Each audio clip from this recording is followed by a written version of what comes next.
C'est en solitaire que la France, ancienne puissance coloniale, intervient militairement au Mali le 11 janvier.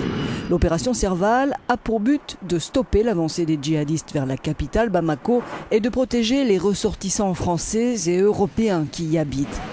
Seule l'armée malienne, mal équipée et sans formation, est sur le terrain aux côtés des militaires français. Les alliés occidentaux de la France lui offrent à peine leur soutien moral. Paris a dû demander à l'Espagne l'autorisation de survoler son espace aérien. Alger a dû faire de même. Certains, comme les États-Unis, vont fournir un soutien, notamment en transportant des troupes et du matériel. Les États-Unis sont engagés dans un soutien logistique et de renseignement avec l'armée française. Pas d'opération de combat, a précisé ce colonel américain. Au jour d'aujourd'hui, il n'y a que des soldats français au Mali, un contingent de 3500 hommes et 2000 soldats africains déjà sur place.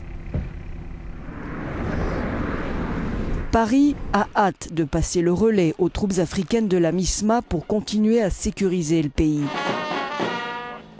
La plupart des militaires sont originaires des pays de la CEDEAO, avec un contingent du Tchad. Le contingent nigérian sera suivi immédiatement par celui du Togo, ainsi de suite au Burkina Faso. Tout le monde arrive. Le Niger également, ainsi de suite.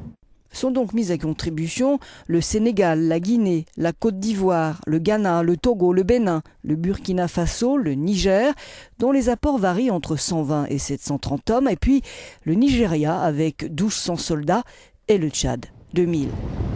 Le déploiement de ces troupes a bien commencé, comme ici un contingent nigérian qui traverse la frontière lundi dernier. Au total, la MISMA aura près de 8850 soldats, dont la plus grosse partie sont encore attendus.